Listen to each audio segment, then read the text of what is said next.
All right, welcome everybody to the B2B Community Builder Show. We are in season 5. Today is the official launch of the Relationship Flywheel Bootcamp. So I welcome all the campers that are joining us on this call that are rolling into the kickoff a little bit after.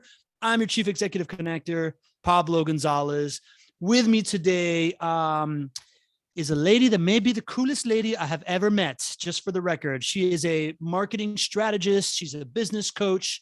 She launched one of the most kind of like innovative, interesting projects I've ever heard of in commercial real estate today, which is the K Main Street Learning Lab in Mesa, Arizona. She has authored 3 books: Escape from Cubicle Nation, Body of Work, and this book, The Widest Net, which absolutely rocked my world so hard that I immediately adopted some of her methodologies into the bootcamp that we're talking about a little bit later. But I couldn't recommend it anymore. And she just keeps dropping super cool facts on me. Like she studied abroad 3 times in college. She's married to a medicine man. I don't, she just got back from it. She's the coolest. Pamela Slim, welcome to the show. How you doing? I am super happy to be here, and it's wonderful to meet everybody as I see your names rolling in from all over.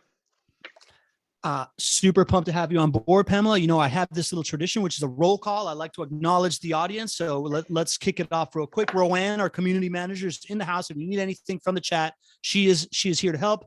Joshua Wayne, my new friend, intro to me by another Joshua, who's in the DC area. Gareth Beverly, my good friend from the one British guy I went to high school with. That was one of my best friends. Lee Bishop, the MVP of the Not Your Average Investor Show community, who is now quickly becoming the MVP of this community. Tony Winslow, a super talented marketer from Cincinnati that is helping me on our demand gen strategy.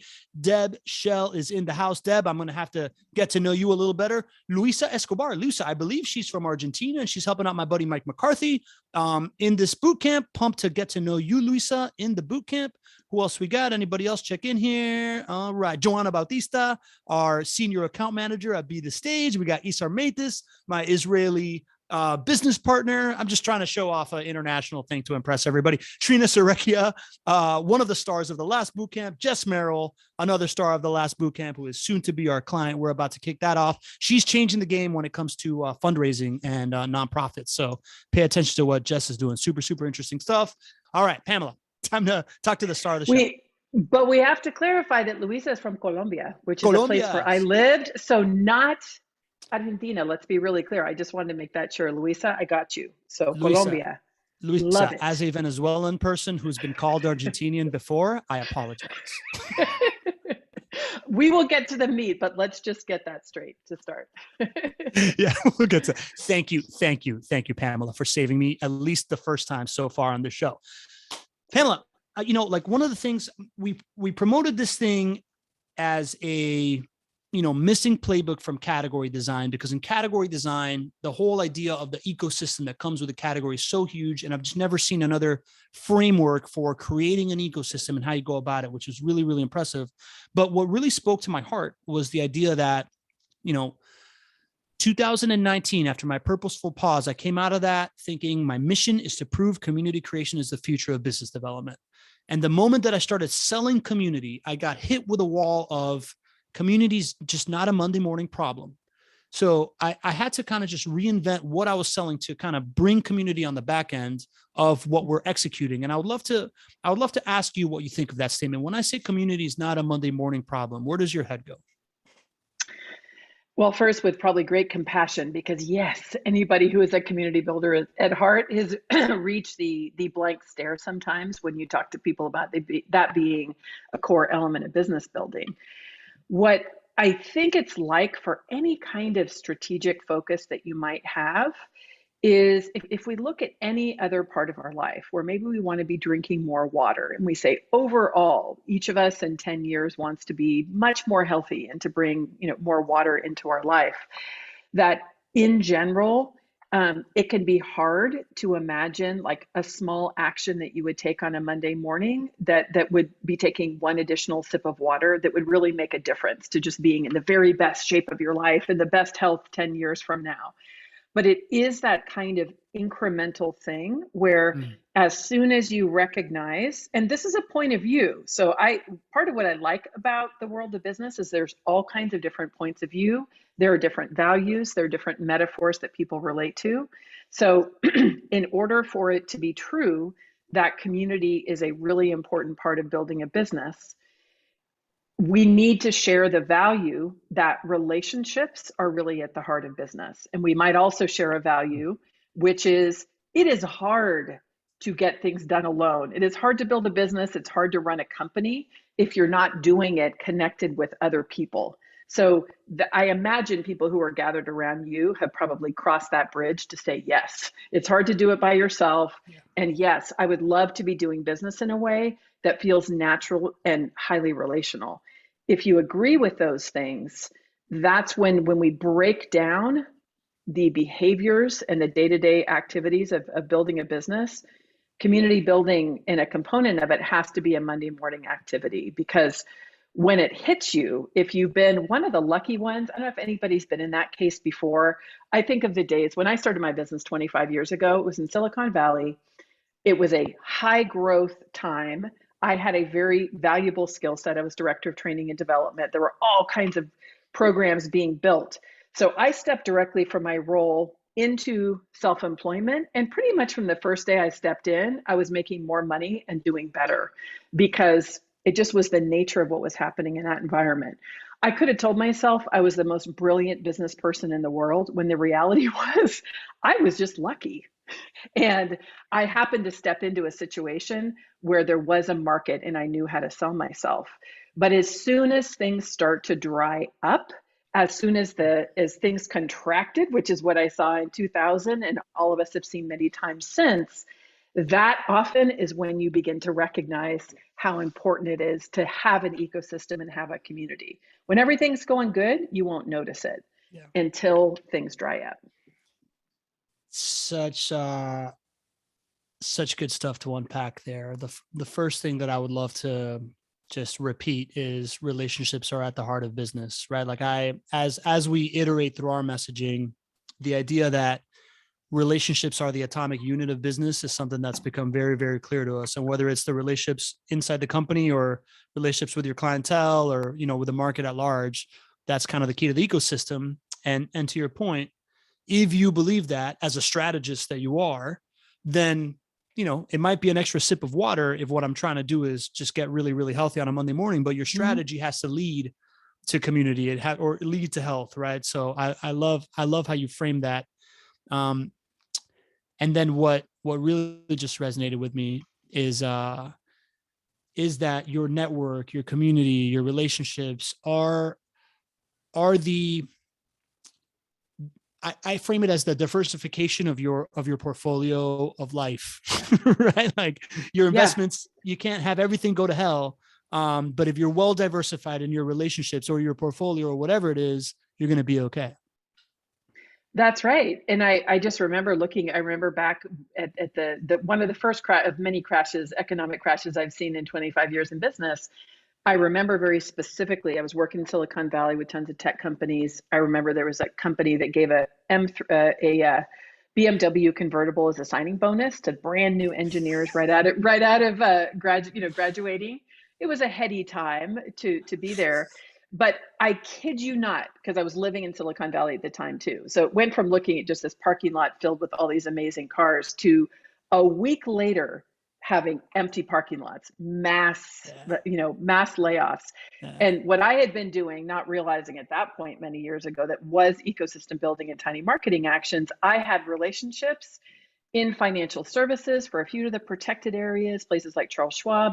Somehow I had been building relationships with folks in insurance. So I had this big project with Fireman's Fund Insurance. And exactly as you said, that was the thing that saved me. Because again, we don't realize how much we need people until we need them. And at that point, it's generally too late. I don't mean that you can never build a business again, but it's really hard if you have no business at all to begin the slow process of building community. Yeah. It's too late to not just take a monumental step back or have to rebuild or whatever. Totally, man. That's right. That's great. Yeah. I think about Yeah, I mean, we can go down all sorts of metaphors of that, but that's a really, really great example of, you gotta have cross contextual, cross industry relationships, and that's an ecosystem, and like you're going to be okay when one part fails. All right, Pamela, I want to dive into your book and pay a little homage to our friend Douglas Burdett, who I'm gonna steal from his style, because I think the Marketing Book Podcast is phenomenal. In your book, you have this awesome kind of like cheat sheet of understanding your methodology in the introduction, where you say you don't have to read the whole book to understand it. You can just read this stuff and then you can dive into the book, right? But basically, you talk about understanding that your problem is worth solving to begin with, knowing and recognizing the characteristics of your ideal client, right? Like you're the person that you want to solve. Um, Figuring out what the right offer is in order to get them enrolled into what you're trying to do, connecting to the right watering holes in order to really delineate your ecosystem and figure out your ecosystem, building relationships, um, creating tiny marketing actions, which I really, really love, and understanding how to sell over time as you scale, building partnerships. And once you are in the admirable state of a well-oiled business with consistent leads of great prospects, you need to operationalize this marketing work, hire folks to work with you, and consistently plan to connect with new and interesting markets. Right. So I wanna start kind of at the beginning, three pieces of that, because even us, my business, my partnership with Esar, who totally get the value of an ecosystem and a community, we still bash our heads against the whole, like, what is the problem we solve, who is the client, and what is the exact offer, right? Like we are continuing to iterate through that, and really, more than anything, having to fight ourselves from falling in love with this like tactic that we want to implement, or LinkedIn is the way it's going to crush, or, like, who do we hire, right? Like, when you're talking to clients and you're implementing this stuff, what's the best way to convince folks to really, really understand that piece? And how do you know when you have those parts understood? The first third of the book, as you're saying, really is this foundation of recognizing that in order to be really strategic about how you're spending your time to be efficient and effective, what all of us need to do. I don't know if it's the case for folks here on the call, but for a lot of people, you start to talk about building community, and that's where they have that it's not a Monday morning problem. They're like, oh yeah, I totally know that's great, that's important to do, but I really don't have time because I have to do business development. Right? So that's where it's like, okay, let's get aligned in looking at, if we think about it from a travel metaphor perspective, having just traveled a little bit, we did an amazing family trip to Europe, which was so much fun. And when you think about it at first, in order to have a really good specific context for tactics, for the kinds of things you might be doing in order to connect with your ideal clients, at first, you need to just make sure you're going to the right part of the world. And that's where a lot of the mission, the goals, the thinking about ideal clients can be, where you're really like, what actually motivates me in business? If, of all the things that I want to contribute in the world, what are some things that I can feel like I can really wrap my arms around? And very often for founders, that's that very personal connection. There's often a personal story to it. I know for me, in general, I don't know why, but I just am so excited anytime I can be teaching something that helps to strengthen a financial foundation. Because I've seen so much. I've lived through the experience as a young kid, when my parents divorced, having seen my mom work 3 jobs and struggle, and just knowing that feeling when you're worried and your parents are scared and they don't know how they're going to make mortgage. So like, I know that lived experience. I know the experience of sitting across the table from somebody who's about to get laid off, and when they hear the news and they're shocked, to feel that terrible feeling if they have no other plan. And so there's ways that you can connect. For me, it just tends to be around building this economic strength and teaching people that no matter the situation, there are ways that you can grow a business or grow your career that becomes a starting place of like, yes, okay, so we're generally going to the continent of Europe, or let's go to South America. Let's go visit Luisa and relatives in Colombia, right? So generally you want to start there of like, this is the area in which we want to work. And then when you start to work through things like values and ideal customer, it's putting a specific point saying, in this general area, here is maybe more of a specific issue that I want to be working with people on. Here is something of all the people who might be writing and speaking about ways to build your business. What is a part where I can be contributing something unique? And that to me is the part where we narrow in the audience, we narrow in the offering. We might look left to right and say, oh, somebody is doing a great job about SEO and search and automating things. Like, that's already covered. What isn't covered, and I know that's part of what led me to write this book, is a methodical way in which you can help people think about how to build an ecosystem. So with that, it's if we just take that travel metaphor, it helps you to say, okay, I'm in France, and now I'm in Paris, and now I'm in this particular place. Now that I'm here, what are the tactics I'm going to use in order to make things happen, right? Or I'm in Colombia and I'm in Bogota. What should I use? That's the part that if you don't pay attention to that, if you're just willy-nilly starting to use different marketing tactics, like LinkedIn is the thing, or create a funnel and automate, that's often why people don't get any impact, because there's no context of knowing that they're in the right place. Yes.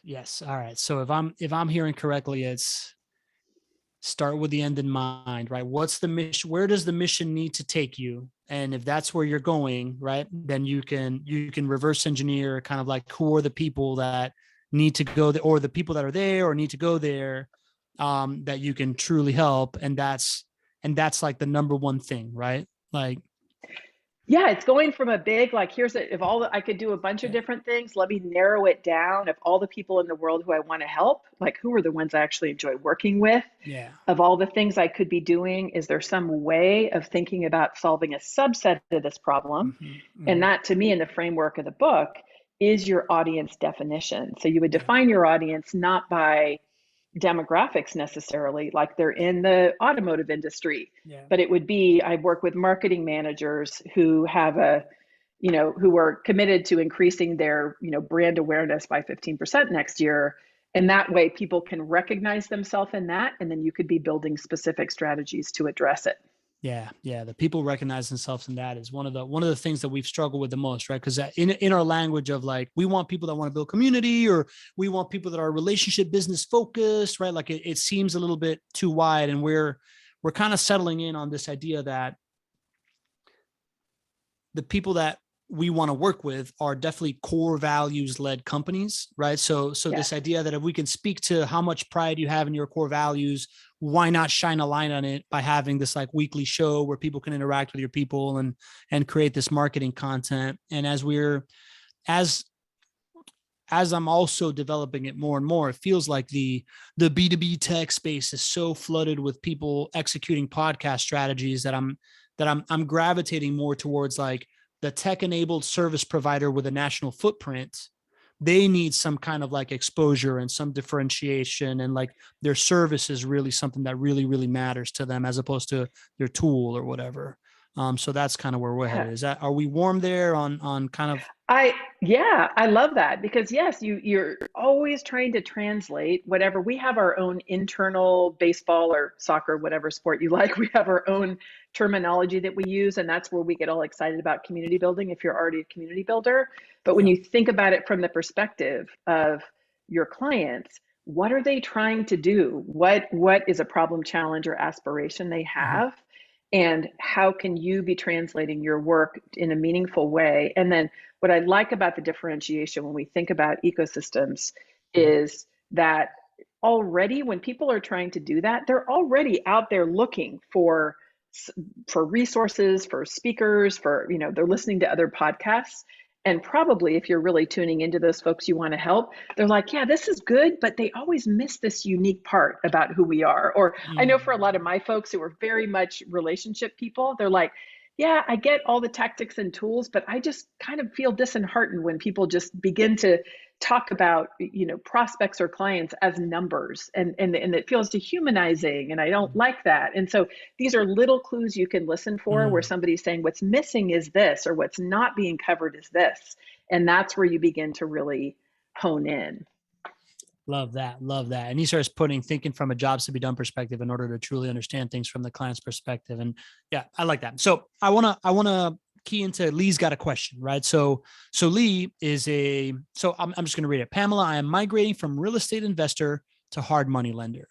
She has the same community. He has the same community, but he has shifted focus from like wholesaling homes to selling money, right? It is not a tough sell, but he wants to know how he can make himself unique. How would you kind of recommend Lee to think about how to key in on that when he's basically just selling a financial vehicle? And, I feel like that's an industry that has a hard time with it. It's very commoditized. For sure. So that's a great opportunity, I think, when you think of, so in this case, Lee, you might have said that the kinds of clients that you work with could potentially, the people you might have sold homes to could also be the same ones that you would sell financial services to, in addition to a new people. So much of what can be helpful is thinking about this marriage between your own experience and the understanding that you have in general about what drives people to be making financial decisions, the fact that you've been inside so many conversations about homes, which for many people is one of the biggest financial decisions they'll make, could be a really important thing for your ideal clients and customers. But to get clear on the audience segment and the profile of who it is that you're working with, and to really think about for them, what is the most important thing that is at the top of their mind when they're making investments. For some people, it's all about the actual financial returns of like, I just want to make sure that I'm betting the right way. The economy can go through ups and downs. I want somebody who really has solid perspective and a track record, in which case it might be a little bit hard to be positioning yourself against somebody who's had 30 years of experience in financial services. There can be another segment of an audience who's like, I really know I want to be making some decisions, but every time I talk to an advisor, I feel like I'm talked down to and shamed for decisions I didn't make before. And I really hate that. And you would be amazed at how often I hear that, because I talk to people so much about their financial life. This can be an example where you can really lean into that segment and say, I'm going to be addressing these conversations with you in a very straightforward way. You're never going to hear me criticizing past decisions that you made. Let's look forward and really create a positive future. So based on the kinds of clients that you want to serve, lean in and listen to what they say that they're looking for. Ask them questions like, what has prevented you from doing in the past? Or what have you tried before and why didn't it work? And then that's where you want to find and match some of your natural strengths. One of the metaphors I use a lot for people who might be new in a profession but with deep experience is that you are the cake. So people think, oh, I'm a brand new financial investor, and therefore I have to like make the case that I'm brand new. And I'm like, no. That part of your career is the frosting. All those years of experience that you have doing real estate is the cake. So don't forget that, but don't pretend to have more years experience than you have, which I know, Lee, you would never do. But I think that's the way to make that transition and really leverage the experience from the past, but listen in for what is the main thing that has prevented people from moving forward in the past. That's great. I think describing Lee as the cake is very apt, because he is a wonderful guy. When he walks in a room, everybody wants to sing happy birthday, right? So if I'm hearing you correctly, right, Lee's this like super warm guy that is always very helpful. So I think it would tie into exactly what you're saying. He's also extremely relationship driven and like a super like cheerleader for people. And that might be one of these like, hey, if you're flipping a home and trying to be a slumlord, I'm not for you. But if you're really trying to provide a great place to live for someone and not just cash out, then, I can give you the best rate of everybody else, but we're also in this together, right? Like kind of mission driven of what you're all trying to accomplish. That's exactly right. I think about my old insurance agent. He ended up selling his agency, and financial advisor. They are like deep family friends. So much of what builds a really good trusting relationship, where I refer them all the time, is they are so down to earth. They're family folks like we are, and that's a really important part. Cool. Love that. All right, Pamela, this is the cake that I came to this party for right now, right? And it's this idea of, how do you identify your ecosystem, right? Like we teach this methodology of creating a live version internet talk show that works in concert with your podcast in order to like bring people closer and create this community. And one of the things that we identify for folks is, you know, what are your content lanes, right? Like what are the things that the people that you serve really, really care about? And, you know, those are the topics that you're going to talk to at large. And then how do you find the people to talk about those topics with so that they want to come to the party? For example, you, right? Like a great author that has this like ecosystem marketing thing. The folks that I do business with want to come here and talk to you. And I love in your book, the way that you phrase this is you find watering holes. Can you talk me through that? Oh, actually, real quick before I say that, I just want to give a shout out to Deb, who is put a shared document in the chat and she's taking notes as we talk and I'm watching them go live. It's incredible. So Deb, I want to share these notes that you're making in the show notes. So do yourself a favor, put your like LinkedIn link at the top of this thing so that whenever anybody opens this document, they can connect with you. All right. So watering holes, Pamela.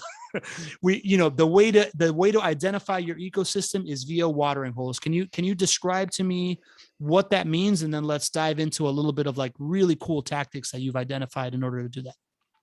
For sure. And thank you, Deb. I love that. Great. I love community members who chip in without being asked. It's wonderful. So here's at first a concept, because sometimes when we start to talk about ecosystem building, I hear people frame it in the terms of, yes, I'm really interested in community and help me learn how I can build an ecosystem around my business. To which I always say, you don't actually have to build the ecosystem. The ecosystem already exists, and it's not actually built around your business. It's built around your ideal client or customer. So when we think about the person, so we have maybe that that person who wants to be investing, getting a great return from a trusted advisor with Lee, or all the other things that folks on this call are doing, they are in the center of an ecosystem. And what I mean by that is there are places in person and online where they're looking for information, tools, support.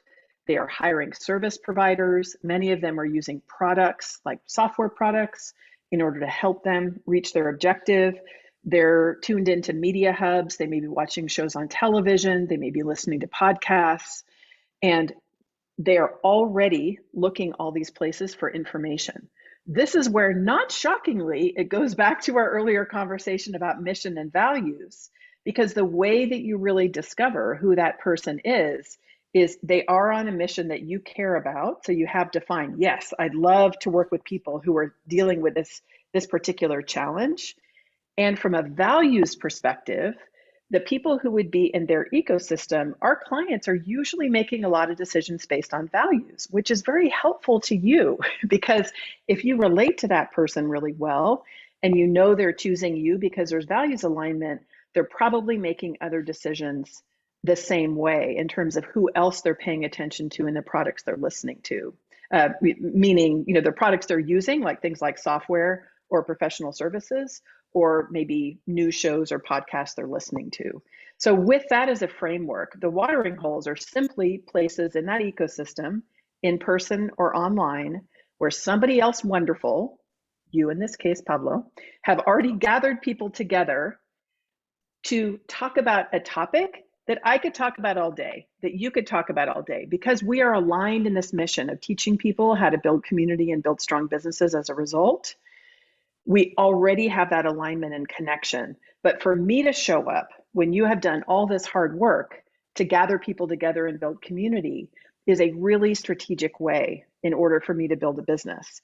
So going back to our travel metaphor, right, where I'm looking at that way for all the different partners that I might connect to. I might say, of all the different software products that any of you might use in order to run your business, is there an out front leader that would be the very best kind of partner that I might approach to be a sponsor for my event?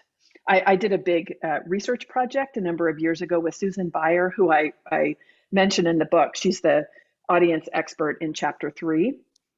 And we did an attitudinal segmentation survey of over 2,000 small business owners, asking them about their attitude toward obstacles and problems or challenges. And so we asked them, as part of the questions in the survey, what different tools do you use? What kind of software do you use?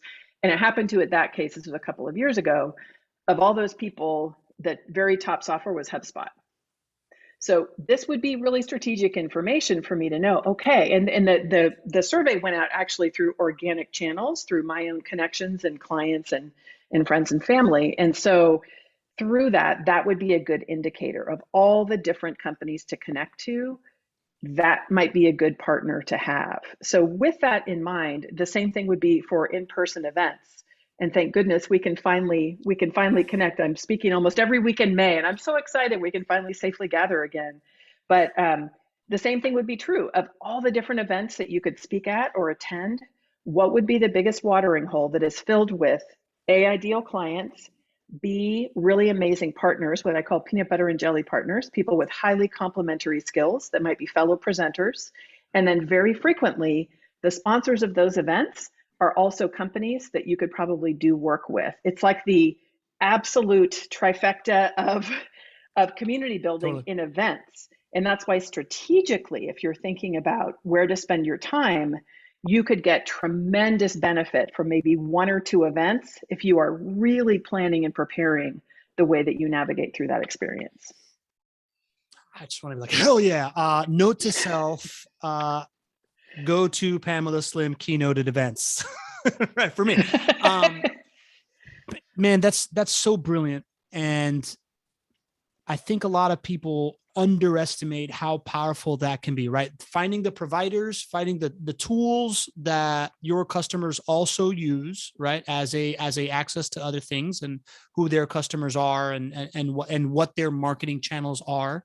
Finding keynote speakers at the events that your customers follow, right? Like keynote speakers that somebody follow, what events they go to, who are the sponsors of those events, gives you, like looking into who the tools are, who are the other speakers, gives you a bunch. You also gave an unbelievably great strategy in the book that is, if you're thinking about, and I want to frame this as, I think that people often will be like, well, James Clear is the guy that all my customers follow, but James Clear is not going to pay attention to me. He's a New York Times bestselling author. But the people that recommend his book, the people that write the foreword in his book, the quotes that he puts on there, right? Like starting from the center of the universe and seeing it as a constellation and the things that are around that are big, right? Like I look at the person that hosts the podcast of the thing that I care about, Christopher Lochhead, Category Design. And while Lochhead is a surprisingly approachable dude because I have a podcast, the people that are on his show are even more approachable. And those are watering holes all to myself, right? So like, I love that you broke out kind of like key person and then how you can just go concentric circles out of that. Am I missing other really, really tactical kind of like pieces of advice in that? It's not missing. It's exactly the way that you begin to deconstruct it. And in many ways, it can be either talking to the person who might be your client immediately in front of you and saying, who are the other people? So from that person forward, it could be, do you have a colleague who might be interested in this? All the way through, who are the people who you consider to be the most aligned with your values and the most amazing subject matter experts in this area? Because in the example of James Clear, I love James and his work is amazing. I'm a huge fan of Atomic Habits, also BJ Fogg, who wrote Tiny Habits, but where each individual might be a little bit harder to reach. Like you said, look at places where he might be speaking. And that is a way by default that you can say, probably people who are there are going to be sold on this idea of, tiny habits, of being deliberate, of behavior change, approach to marketing or to life. And so it's really those pieces that can be so helpful. And the other thing that I've really learned over the years, because I had somebody ask that my wonderful Venezuelan friends who I was hanging out with for the wedding, these two young men that were actually in tech startups. They're living in Mexico City now, but we were having this deep conversation. And I think they pulled up my book and they were like, oh my God, Dan Pink and like Guy Kawasaki and Brene Brown, like, how did you get these people to blurb your book? And once again, I went way back to, well, it didn't start by not knowing them at all and then going to, would you blurb my book? It was all these different conversations throughout the years I remember meeting Dan Pink the first time in Washington, D.C. when I was speaking, and I stood in line like every other fangirl with my book, and I ended up finally meeting him in person. You know, he might have remembered an email message that I sent, and it was through these little tiny micro moves that where there is alignment, this is another super important nuance that I want to underline 3 times and highlight, is that when you, this really brings in a lot of the perspective of my last book, Body of Work. When you are approaching your work in ecosystem as someone who wants to be contributing something unique and valuable to the ecosystem, it is so critical that you can feel confident, even if you're a little bit less experienced than some people who you really admire. You are still in that field and you're working on important things in your own way that are important for the entire ecosystem to be bettering and for those problems to be solved. I tell the story a lot of Guy Kawasaki, who I met many years ago when I was a baby blogger, and I wrote a post that I thought he might enjoy. I'd never met him before. I sent an email unsolicited to him saying, I love your blog. I wrote this post. I thought you might like it. And he responded, to my shock. So first of all, don't hesitate to just send out email messages to people who might seem totally unapproachable. But I sent a message. He loved the post. He ended up including it on his blog the next day. And that was my huge viral break, that the blog went totally viral. And after that, a couple of years later, we were doing a panel at South by Southwest, and it was blog to book, because eventually from that viral post, I got a lot of publishers that became interested, and that's how I got my first book deal of Escape from Cubicle Nation with Penguin Portfolio. And so somebody said, well, like, how do you get the attention of these busy influencers? And he said, some people think that I have the Midas touch, as in everything I touch turns to gold. He said, they have it wrong. I only touch gold. So that's where, for each of us, it really calls us to be creating something unique and valuable. And it doesn't matter if you're not whoever you consider to be somebody who's 30 years in the market. You can stand in confidence of making a connection because you're contributing something equally valuable. And in my experience, fancy people, as my son used to call them when he was little, even though they do have understandably a lot of barriers up to connect, they're more likely over time where you are that committed partner to bettering the entire ecosystem. So that was a long speech, but it's really important, I think, that we get out of this transactional thinking that if I just get the attention of that famous person, then I'm going to get my big break. Like, it's only happened to me once in 25 years. So how's that for the odds? Right. Listen, I'm glad you went straight there, right? Because I was going to try to figure out a way to get you to tell that story, and you went straight into it because you're a pro. You know what sticks out to me in that story, right? And it's really empowering because I literally just this weekend sent Christopher Lochhead my best idea, which full circle is the idea that I've figured out. So there's something called the category constellation. There's ecosystem marketing. There's the watering holes concept. I started hitting him up with like, hey, I'm thinking about this non-obvious connection about natural systems in business as growth levers, right? So he's like, okay. I like it. Workshop the languaging. And I ended up coming up with capitalist biomimicry, which is a spoiler alert. It's a newsletter I'm going to write about. But that being said, when I first heard you tell that story, it was a lot like how you first started this idea of the watering hole. It's not about your business. It's about the watering hole that the client cares about. So even when it comes to Guy Kawasaki, he cares about the thing that he was evangelizing. And you wrote a great non-obvious take on something that he inspired from you. And when you reached out to him, you weren't like, hey, here's my blog, can you share it? You were like, you inspired this. And he's like, I touched it, it's gold, I inspired it, now I have ownership of it. And that's why I feel compelled to help Pamela, right? Like that to me was like the really golden nugget. Yeah, it's just so it is hard to do, but always for me, the places where I usually have the most luck at connecting the most with the person who I'm always writing for, which is usually that individual reader, that business owner who's just trying to make a difference and trying to grow their business and have more ease. But when I am really connecting to what excites me, what's a unique take, what's not being said, it is more likely for that to happen. And what is so important on the emotional side of community building, because I mean, oh my gosh, we could talk for 3 hours about that. How we know how wonderful it is to be building a business with other partners. How much heartbreak is sometimes involved in getting rejected, in reaching out to somebody you thought was amazing and learning that they're not amazing and they're a jerk, or having a joint venture with somebody that has great promise, and then for whatever reason where it falls apart and you have to deal with the emotional aftermath.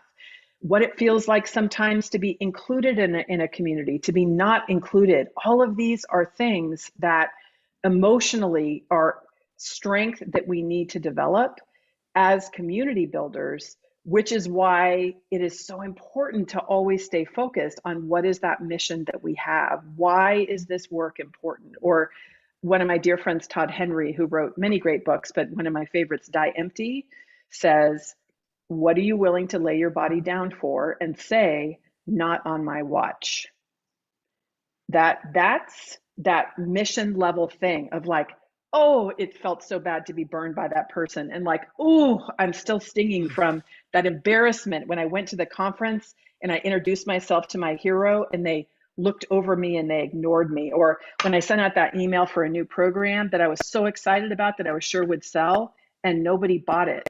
The thing that keeps you going is where you're like, this sucks right now, but I know that this is work worth doing and I have a role to play. It's this lets me dust off one of my old martial art metaphors, which I don't do much anymore, but I did capoeira for 11 years, Afro-Brazilian martial art, and then I was a black belt in MMA in my 40s.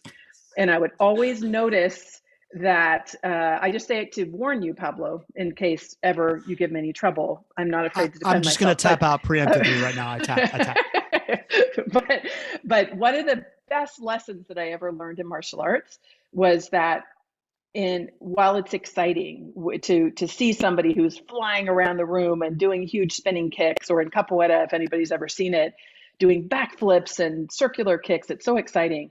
And I would always notice a difference between people that would come into class the first time, and some would just look over and they're like, I just want to do that. I just want to do the backflips. I just want to jump really high and like kick that bag and impress all my friends.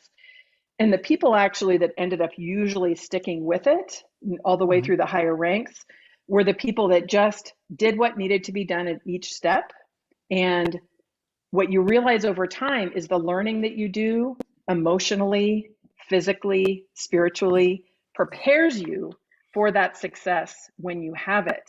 Because if you've ever had that experience yourself where like all of a sudden you just like are in a position where you have more leadership than you know what to do with, that can be overwhelming. So that's where a lot of my passion for tiny marketing actions, for habits, for doing the work and building the business really comes in.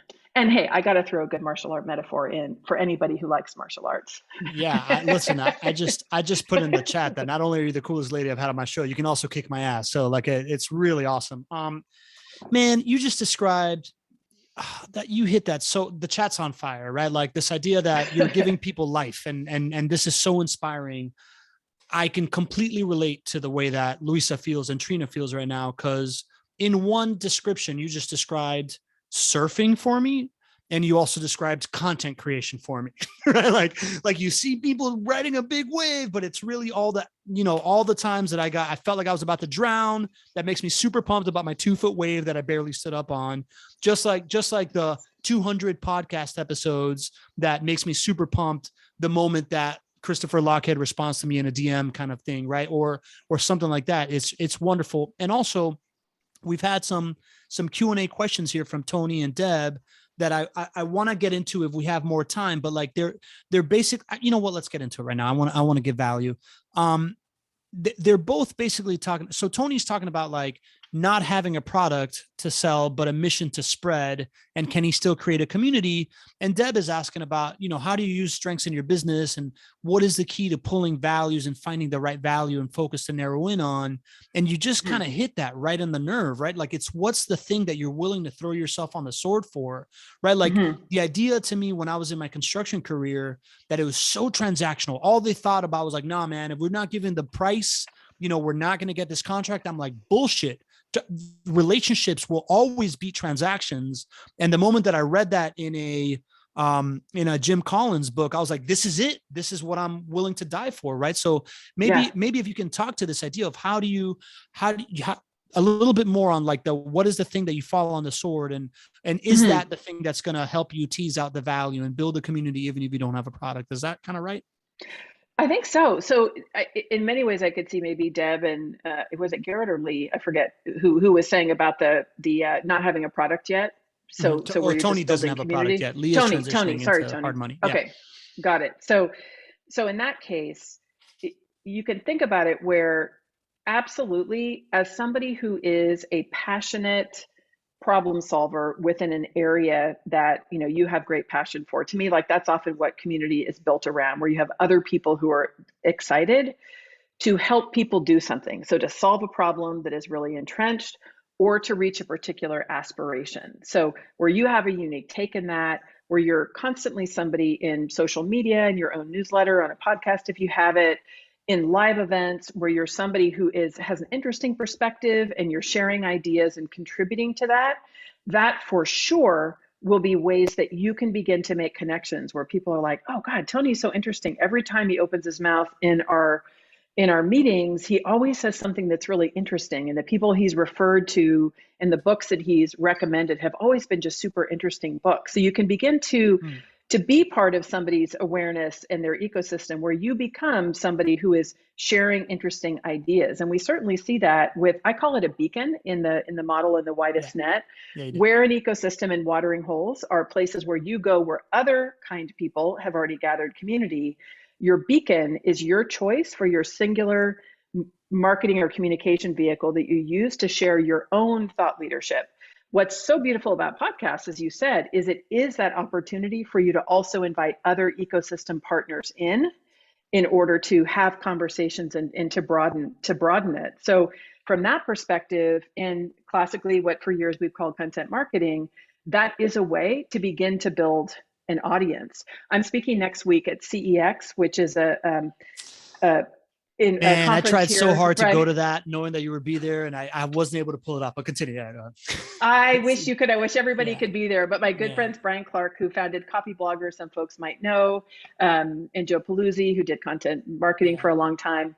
But there, it's an event where there are just going to be so many people who are talking about, building their business through content marketing. Brian Clark always says, you want to build an audience first before you create a product. And that's often in that listening, in the engagement, listening, noticing the kind of questions people repeatedly have, that you begin to notice what is that product or offering that's going to be unique. And I really resonate with that audience first perspective to a point where you also need to provide for yourself and your family. Then that's the place where you might say, here's an entry point in which I can begin to build this relationship of commerce, which totally works. When it comes to strengths, I think that's a decision of discernment that you make. In some ways, it could be, of all the ways that you could be communicating with people, what is a strength? So I happen to be a writer. I love to write. I've had a newsletter forever, since 2004. I love it as a main way of staying connected with people that I really enjoy. But these days, I'm actually starting a new podcast, the Widest Net podcast. Super excited on May the 4th. As a longtime Star Wars fan, I had to launch it on May the 4th. But that is an example of, at this time, for this particular purpose in the message of the book, that is a vehicle that probably is going to be more aligned with having conversations with ecosystem partners, right? And so part of the choices that you make all along the way can be around choice of communication vehicle, be in choice of what is the role that you want to play in the creation of products and services, and as much as possible, stay aligned with your core strengths, doing the kind of things you want to do. Yeah, that is, that's another place where I really connected with the book, right? When you started talking about ecosystem and beacon, right? Like I've always just thought about like, how do I get to, where everybody congregates? I never thought about the watering hole analogy, but my language has always been be the bat signal for the things that you're trying to attract, right? So like, how can you put that up there and let people come to you? Which is why mid 2019, I'm like, you know what? I'm just going to go to a bunch of podcasting conferences because everybody there has an audience. So if I can meet 100 podcasters and 20 of them, like I get along with really, really well, now I have access to all these different audiences. And that's why I wanted to go to Content Inc. because it's all content creators as well. But I want to key in a little bit more for, and shout out to the Star Wars fans in the chat. I know that Gareth is Yes. likely wearing a Boba Fett mask right now. And I wanted to go a little deeper with Deb, right? Because Deb has a bunch of products. She has a Mighty Networks community, and she's teaching about how to use Mighty Networks, and she's trying to figure out how do you find the right value to focus on for the people that she's selling something that's so universal. It's something I very much feel as well. Yeah, well, I think that that's an example when you might connect it to things for you that are really aligned and important. So it can be, if we think about the use of Mighty Networks, which can be for so many different kinds of people for different purposes, part of like deciding the general continent to go to would be, are there kinds of business owners or businesses that I would be super excited about? Is it really creative people? Is it people doing leadership? Is it folks who are doing equity work? Like whatever would be important to you, that could be that first place in which you can begin to define who would be an audience in a way that's aligned really with your mission and your strengths. And then as you get to know all the things that people might struggle with when trying to set up their Mighty Networks, it could be everything from folks who may be just technologically challenged, and therefore you could have a very specific focus of being welcome to folks who might not naturally adapt to technology. It could be a way that you have like templates and tools streamlining the process so that you could just very quickly get up and running with your community. There's all kinds of different ways you could lean in based on the kind of specific work that you're interested in doing. So it's always this combination of what is the market telling you that they're interested in? And then when you imagining yourself spending your time doing things, what are the things that light you up? And you just have to find at least a couple points of connection where both of those things are connected. That's where like the passionate creators can be found along the roadsides of life. And I'm sure all of us have been that person one way or the other, where you're like, why doesn't anybody want my thing? And you just like drag it along and you try and you try and you try. It's often because you're just not connecting with what people say they actually want. Brilliant. There you go, Deb. Pamela, there's two things that I really wanted to talk about. I think we're going to narrow it down to one, right? Like the CARE thing, I think people should really look up. It's a super innovative community learning space. You've really proven this idea of a beacon as a commercial real estate space. And I think people that are in commercial real estate need to start thinking differently. But the other thing that I really believe in what you're doing is these tiny marketing actions. And I know that you have a workshop coming up that's launching this week. And tell me the concept of tiny marketing actions. Let's riff on that, because I believe in that very, very much. For sure. So this is the thing that I think can take the big strategic work that does take a little bit in order to decide, like, where is it that you want to play? Who is your audience? All this foundational work, which is really the first third of the book. Once you identify the kinds of connections that you want to have, the way in which you actually relationally build these connections is in tiny marketing actions. And that's where I'm very informed by the research from James Clear and BJ Fogg about the fact that it really is about us showing up every day and taking really small action. So concrete example, the other day, I was ironically thinking about talking about tiny marketing actions because I have a class coming up, and it made me think, oh, I had somebody I talked to a couple of weeks ago about coaching. I see they haven't signed up yet. Let me just send a quick email and just say, hey, I was just checking in on your timing. 5 minutes later, I had $4,000 in my account because he was like, oh, totally forgot. Here you go. And then the same thing, I was looking in my same client portal, and I just went down the list of folks I talked to months ago who had deferred like talking to me later. And I reached out to one person and said, I was just thinking about you today, because I was like, oh, I wonder what she's doing. And she was like, oh my God, I can't believe it. I was just thinking about you. Do you still do all day intensives? So it can be those little things, or just on a whim, deciding to reach out to somebody who, like I did with Guy Kawasaki, who feels like they're unreachable, but you just do it anyway. I just wrote an email this morning to my list, remembering Earth Day. My dad was a big environmentalist, and I grew up as a kid where anywhere we went with my dad, we were always paying attention to where there was litter and we would stop and pick it up. So it's the exact same metaphor. The first thing is Yeah. to develop the awareness about what are little tiny actions you can take, even for each of you participating in chat today. For Deb, I think, who's taking the notes, like I love, Pablo, that you indicated put your LinkedIn profile there, because I have a feeling that she's not doing it just because she wants the promotion. She's a giving community person. Yeah.